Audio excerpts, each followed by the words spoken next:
Mari kita membaca dari 1 Yohanes pasal 4. 1 Yohanes pasal yang keempat ayat 9 dan 10. 1 Yohanes itu di belakang. Dia bukan Injil tetapi surat. Surat Yohanes pasal 4 ayat 9 dan 10.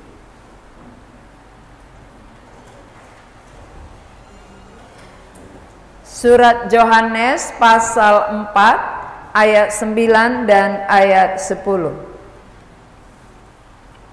Saya akan baca bagi kita semua.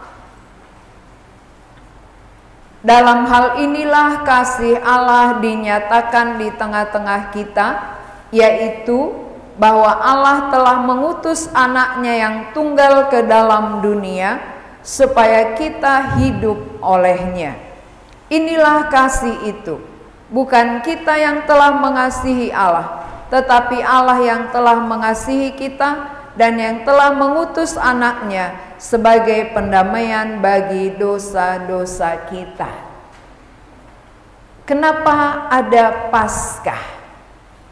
Mengapa kita merayakan Paskah? Dari mana sejarahnya ada Paskah? Dari Perjanjian Lama. Perjanjian Lama sudah ada Paskah sebelum Yesus mati, sebelum Yesus bangkit, sudah ada Paskah. Maka kita mengerti perayaan Paskah itu waktu Yesus di bumi, dia ikut merayakannya. Tuhan Yesus ikut merayakan Paskah bersama dengan murid-muridnya. Berarti dari zaman dulu Paskah itu sudah ada dan sudah dirayakan. Lalu dari mana sejarah Paskah? Sejarahnya dimulai dari bangsa Israel. Kita melihat di dalam gambar ya. Tema KKR kita kematian yang menghidupkan. Kita bisa lihat gambar yang pertama. Bagaimana orang Israel pada waktu itu ditindas, diperbudak oleh satu bangsa, yaitu bangsa Mesir. Bangsa Israel menderita karena perbudakan bangsa Mesir. Mereka disuruh membangun 2 buah kota. Membangun 2 kota bukan dengan tenaga mesin, tetapi dengan tenaga mereka sendiri. Dengan kekuatan daripada bangsa Israel, sehingga mereka merasa tertekan, mereka menderita, mereka mengeluh. Jadi bangsa Israel ini ada di dalam perbudakan. Saudara tahu bahwa perbudakan pada zaman dulu tidak bisa bebas. Orang yang di dalam perbudakan, yang sedang diperbudak, dia tidak bisa bebas. Berarti kalau dia tidak bisa bebas, dia akan menderita selamanya. Dia akan tertekan selamanya karena nggak mampu melepaskan diri. Budak tidak bisa membebaskan dirinya. Ya, ini harus kita mengerti. Budak adalah orang yang dikuasai. Jadi kalau dikuasai oleh satu bangsa, berarti mereka tidak akan bisa lepas dengan cara mereka, usaha mereka, kerja keras mereka. Apa yang dikatakan oleh bangsa Mesir harus mereka lakukan. Jadi membangun 2 kota ini pekerjaan yang dilakukan oleh tenaga-tenaga bangsa Israel. Perhatikan bagaimana tubuh mereka menjadi kurus. Mereka kurus tanpa gaji. Kalau orang bekerja zaman sekarang ada gaji, ada upah, tapi mereka tidak punya gaji. Bekerja, tenaganya diperas. Maka akhirnya mereka sadar, mereka tidak akan bisa keluar, mereka tidak akan bisa lepas, bebas dari usaha apapun yang mereka perbuat. Akhirnya mereka bermohon, mereka berdoa kepada Tuhan memohon pertolongan Tuhan. Mereka menjerit kepada Tuhan, Tuhan kasihanilah kami, Tuhan lepaskanlah kami dari perbudakan ini. Akhirnya Tuhan mendengar seruan mereka, Tuhan mendengar jeritan bangsa Israel, lalu Tuhan turun menolong. Kita perhatikan bagaimana cara Tuhan menolong bangsa Israel. Cara Tuhan membuat banyak tulah. Ada 9 tulah yang sudah dilakukan Tuhan, tapi mereka tetap keras. Bangsa Mesir tidak mau melepaskan bangsa Israel. Kenapa? Karena mereka sudah untung. Mereka mendapatkan tenaga gratis, sehingga mereka tidak gampang membebaskan. Walaupun sudah banyak tulah, ada 9. Akhirnya Tuhan membuat tulah yang terakhir, tulah yang ke-10. Tulah yang terakhir adalah anak sulung bangsa Mesir semua mati. Mulai dari anak raja sampai anak budak, mulai daripada hewan mereka, termasuk hewan mereka semua mati anak sulung. Jadi di Mesir waktu itu tangisan, jeritan, histeris terjadi serentak. Kenapa? Di dalam setiap rumah pasti ada kematian. Karena ada anak sulung. Siapa anak sulung? Kalau bapaknya anak sulung, bapaknya mati. Kalau ibunya sulung, ibunya mati. Kalau anaknya anak sulung, anaknya mati. Berarti kalau 3 sulung, semua mati. Itu terjadi.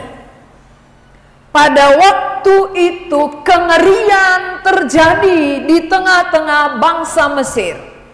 Lalu bagaimana dengan bangsa Israel? Bangsa Israel ada pertolongan. Tuhan katakan, ambil darah, lengketkan di depan pintumu, supaya ketika malaikat maut melewati rumahmu dan melihat ada tanda darah, kamu tidak akan mati. Akhirnya bangsa Israel lepas, ya. Bangsa Israel belum.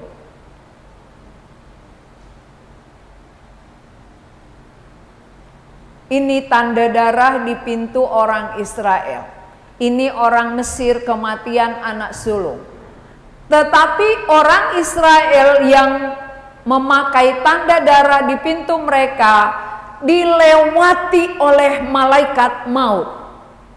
Berarti kalau tidak ada tanda darah di pintu rumah orang Israel pun mati. Yang membuat mereka bebas atau dilewati, lepas dari kematian karena ada tanda darah.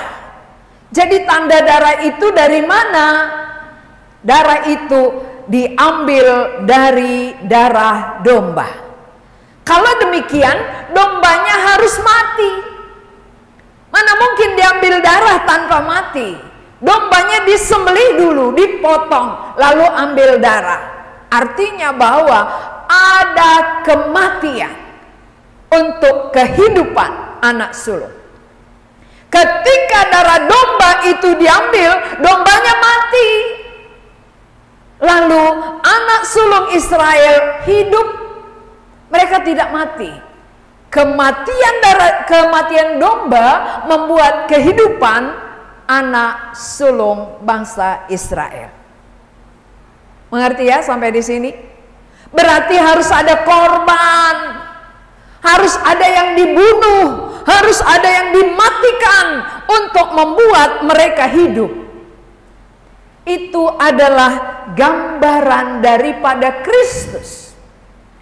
Domba itu gambaran Kristus. Maka kenapa dirayakan Paskah tiap-tiap tahun? Ini mengingatkan bahwa akan datang domba yang sesungguhnya, anak domba Allah yang sah.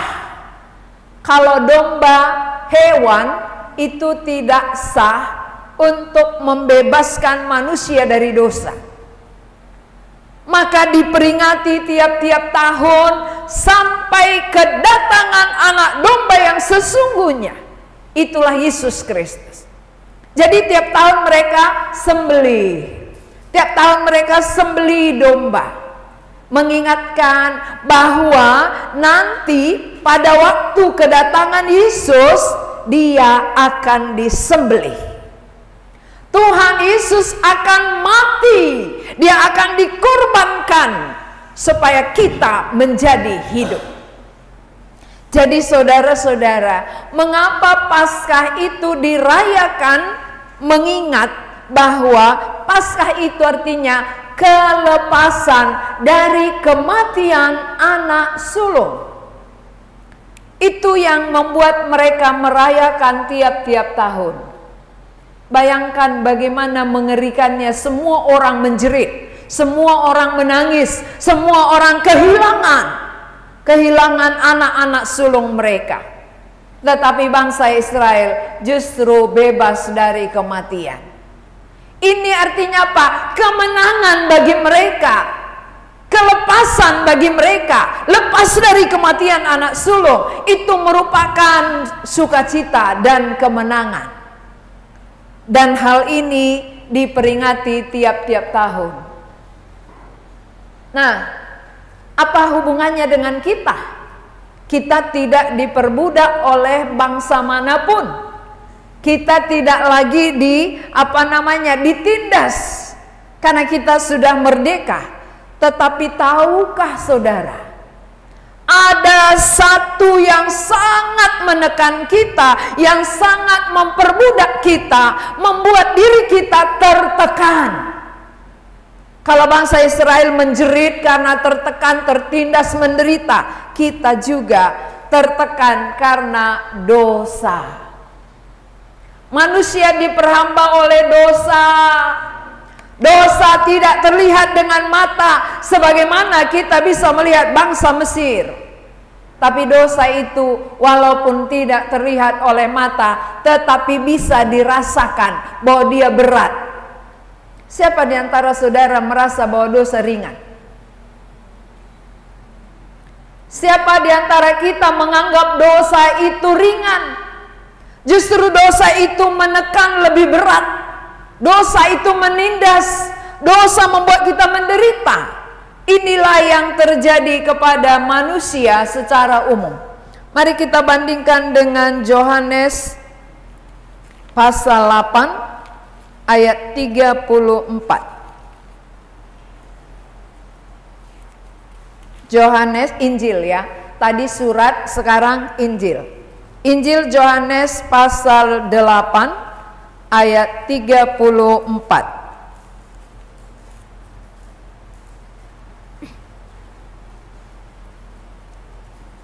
Sudah dapat? Saya akan bacakan. Kata Yesus kepada mereka, "Aku berkata kepadamu, sesungguhnya setiap orang yang berbuat dosa adalah hamba dosa." Setiap orang yang berbuat dosa adalah hamba dosa. Siapa manusia di bumi yang tidak ada berbuat dosa? Adakah satu manusia yang lepas dari dosa? Tidak ada. Semua orang sudah berbuat dosa, maka semua orang adalah hambanya dosa, budaknya dosa, tertekan oleh dosa, menderita oleh dosa, tidak bahagia oleh karena dosa. Dosa itu membuat kita sering sekali mengeluh di dalam kehidupan ini. Itu artinya hamba. Hamba itu taat kepada tuannya. Hamba itu adalah tunduk kepada dosa. Jadi kalau kita tunduk kepada dosa, itu berat. Kita mau bebas, kita mau lepas, kita mau merdeka, kita nggak mampu untuk lepas. Seringkali kita mau, aku nggak mau lagi bohong, tapi keluar bohongnya. Aku nggak mau lagi marah, keluar marahnya. Aku nggak mau lagi melawan, keluar perlawanan kepada orang tua. Ini namanya apa? Budak, hamba. Tuannya itu dosa, maka dia tunduk kepada dosa. Apa yang disuruh dosa dia lakukan. Dia nggak suka tapi dia kerjakan. Ini namanya hamba yang tunduk pada tuannya dosa. Ini gambarannya. Coba kalau hamba dosa, kemanapun bawa dosa, kemanapun dia pikul dosa, makan bawa dosa, tidur bawa dosa, ya, kerja bawa dosa, kemana-mana bawa dosa, maka kemanapun berat. Kemanapun hidup kita terasa berat, karena kita diperbudak oleh dosa. Kemudian kita akan melihat dosa itu berakibat, saudara.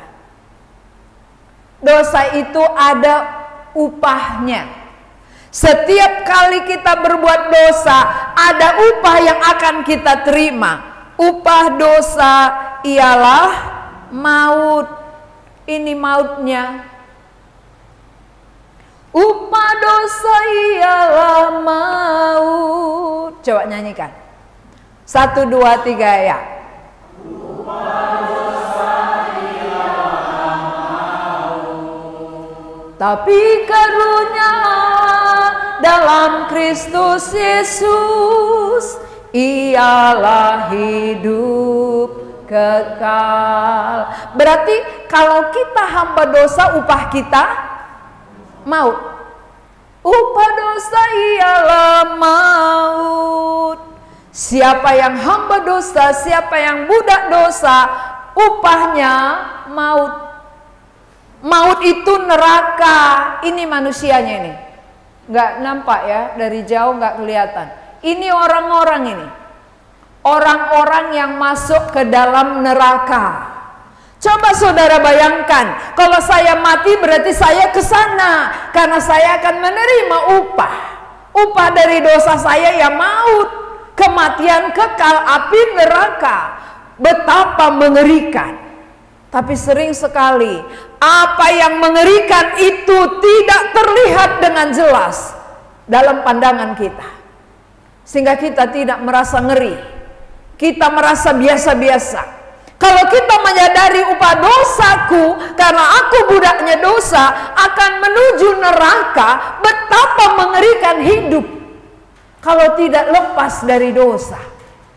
Kalau kita tidak lepas dari budaknya dosa, betapa mengerikan kita berjalan menjalani kehidupan ini. Karena semakin hari semakin dekat. Upah dosa itu adalah maut. Tetapi saudara, Tuhan itu mengasihi. Tuhan tidak membiarkan kita ke maut, tetapi Dia yang memikirkan kita. Maka di dalam bacaan kita 1 Yohanes tadi mengatakan, inilah kasih itu, bukan kita yang telah mengasihi Allah, tetapi Allah yang telah mengasihi kita dan yang telah mengutus anaknya sebagai pendamaian bagi dosa-dosa kita. Dosa berakibat maut, tapi Yesus mau mengampuni kita. Tetapi Tuhan Yesus mau memperdamaikan kita dengan cara kematiannya. Sebagaimana anak sulung Israel bebas dari kematian oleh karena kematian anak domba, demikian juga kita bebas dari perbudakan dosa, bebas dari maut karena kematian Kristus. Berarti kalau Yesus nggak mati, kita yang mati. Kalau Kristus tidak datang ke dalam dunia, kalau Dia tidak mati mengorbankan nyawanya, berarti kita yang akan mati.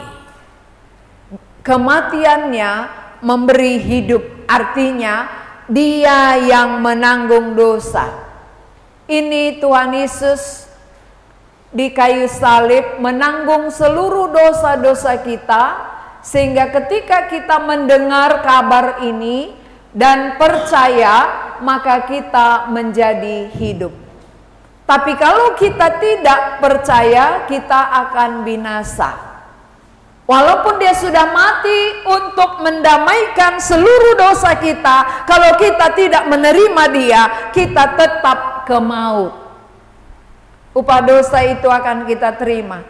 Tetapi kalau kita percaya dan menerima Allah, menerima Kristus, maka Dia menggantikan kita. Dia mati untuk kita, maka kita menjadi hidup. Kematiannya yang menghidupkan. Kematian Kristus menghidupkan kita. Kematian Yesus di kayu salib untuk menebus dosa manusia, sehingga manusia menjadi hidup. Saudara-saudara, sadarkah kita bahwa kita bakalan mati? Sadarkah kita bahwa kita menuju kepada maut? Upah dosa kita akan kita terima? Lalu kalau kita menyadari itu, bagaimana kita melepaskan diri sendiri? Tidak bisa dengan perbuatan baik. Tidak bisa dengan kesalehan, tidak bisa dengan pendidikan tinggi, tidak bisa dengan amal. Semua itu yang dilakukan oleh manusia tidak bisa membuat manusia hidup. Karena kalaupun kita sudah baik, kalaupun kita sudah saleh, sudah punya pendidikan tinggi dan berbuat banyak amal, kita masih orang berdosa. Setuju? Apakah orang yang beramal nggak berdosa? Apakah orang saleh nggak berdosa? Apakah orang baik nggak berdosa? Satu dosa cukup membawa kita kepada neraka. Berarti dosa itu tidak ada yang bisa menyelesaikan kalau bukan Yesus yang tanpa dosa. Hanya Yesus yang tak berdosa, maka kematiannya lah satu-satunya yang bisa mendamaikan kita. Kematian Yesus yang tak berdosa yang membuat dosa kita bisa disucikan. Maka kematian Yesus jalan satu-satunya yang memberi hidup bagi kita. Tanpa kematiannya, maka kita semua akan mati. Tanpa menerima kematian Yesus, kita semua akan binasa. Dengan menerima kematiannya, kita menjadi hidup. Itu tema kita, kematian yang menghidupkan. Sama dengan kematian anak domba menghidupkan anak sulung orang Israel. Kematian Yesus menghidupkan manusia yang menerima Kristus. Adakah yang lain yang bisa menghidupkan kita selain daripada kematian? Tidak ada. Kalau ada jalan lain yang bisa membuat kita hidup, untuk apa Yesus mati? Buat apa Dia menderita? Untuk apa Dia datang ke bumi? Kalau memang bisa melalui kesalehan kita. Kalau bisa oleh perbuatan baik kita, kesalehan kita, pendidikan dan amal kita, kita ke sorga. Untuk apa Yesus harus mati? Ini harus jelas bagi kita. Pikirkan baik-baik. Sebaik apapun aku, serajin apapun aku, tanpa dihidupkan oleh kematiannya, aku akan mati. Berarti yang menghidupkan aku hanya kematian Yesus, bukan perbuatanku, bukan dari diriku. Bagaimana dari diriku bisa menghidupkan aku yang sudah mati? Tidak bisa. Manusia mati karena dosanya. Lalu yang bisa menyelesaikan dosa bukan kebaikan, tetapi kematian. Untuk itu Yesus datang dari sorga. Yesus datang dari surga. Yesus rela menderita. Yesus mau disalibkan untuk menghidupkan manusia yang menuju kematian kekal. Jadi kalau kita membuka hati, menerima kematiannya itu untuk pengampunan dosa kita, maka kita akan hidup selamanya. Kita akan hidup kekal. Jadi tidak ada jasa kita, tidak ada andil kita, tidak ada dari diri kita membuat kita hidup, tetapi dari Allah. Ini harus jelas. Allah yang menghidupkan, bukan aku dengan caraku. Bagaimana cara orang Israel menghidupkan anak sulungnya.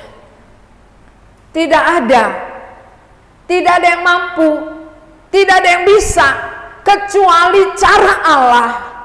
Waktu mereka melengketkan darah itu, maka mereka tidak mati. Apakah oleh kepintaran mereka? Apakah oleh karena kebaikan mereka? Tidak. Tidak ada kebaikan di dalamnya, tetapi iman. Iman percaya mereka apa yang Tuhan katakan. Tuhan katakan, bunuh, sembelih domba, ambil darahnya, lengketkan di pintumu, lalu mereka kerjakan. Itu namanya iman. Kita pun sama. Kita dihidupkan bukan oleh karena kerja keras kita, bukan kerajinan kita, bukan usaha-usaha kita, tetapi oleh karena Allah sendiri yang memikirkan kita, dan cara Allah yang menghidupkan kita melalui kematiannya. Jadi kita yang seharusnya mati, tetapi digantikan oleh Tuhan Yesus yang mati tersalib. Orang yang menerima kematian, dia mendapat hidup kekal. Orang yang hanya tahu tapi tidak menerima, dia akan menuju maut. Jadi kita semua sudah tahu. Semua orang Kristen tahu bahwa Yesus mati, Yesus bangkit, Yesus hidup dan menang. Tapi kalau kita tidak terima kematiannya bagi pengampunan dosa kita, kita tetap ke maut. Jadi kematian itu bukan hanya untuk tahu, bukan hanya untuk dengar, tetapi diterima, disambut. Sama dengan 1 Yohanes pasal 4 tadi ya, ayat 5, ayat 9, kita baca bersama. 1 Yohanes 4 ayat 9 kita baca bersama. 2 ya. Dalam hal inilah kasih Allah dinyatakan di tengah-tengah kita, yaitu bahwa Allah telah mengutus anaknya yang tunggal ke dalam dunia supaya kita hidup olehnya. Apa yang membuat kita hidup? Supaya kita hidup olehnya, oleh kematiannya, bukan oleh kita, tapi kita hidup olehnya. Inilah kasih Allah. Dalam hal inilah kasih Allah dinyatakan. Saudara tahu maksudnya dinyatakan? Dinyatakan itu artinya diperjelas. Dinyatakan itu artinya dihadirkan. Bagaimana kita tahu Allah mengasihi kita kalau dia tidak hadir dalam hidup kita? Jadi kasih Allah nyata ketika Yesus hadir di dalam kehidupan kita, baru kita merasakan kita dikasihi. Mengapa begitu lama menjadi Kristen tapi tidak merasakan kasih Allah? Karena kita hanya tahu, tapi tidak nyata di dalam hidup kita karena dia tidak hadir. Jadi dinyatakan artinya adalah dihadirkan supaya menjadi nyata. Apakah saudara pada malam hari ini nyata hadir di tengah-tengah KKR? Nyata atau samar? Ya, kenapa nyata? Karena hadir. Apakah kasih Allah nyata saudara alami? Samar. Karena hanya tahu. Sekian tahun lamanya menjadi Kristen, diperingati Paskah demi Paskah, hanya tahu. Malah yang diingat apa? Telur Paskah. Telur Paskah yang diingat. Bukan kematian Kristus yang menghidupkan aku. Kalau dia tidak mati, aku yang mati. Berarti kalau dia mati, aku hidup. Itu yang berharga bagiku. Kalau tidak kuterima kematiannya, aku menuju kematian. Jadi tidak ada manusia yang bisa hidup oleh usahanya, oleh kerja kerasnya, oleh kebaikannya, oleh kerajinannya. Tidak bisa. Satu-satunya yang menghidupkan adalah melalui kematian Kristus. Berarti kematian ini tak bisa terbayar. Kematian Kristus betapa berharganya, betapa mahalnya, bernilainya bagi orang yang mengerti. Tapi kalau orang yang mengerti, dianggap itu berita biasa, dianggap itu hal yang sudah diketahui, tapi tidak nyata.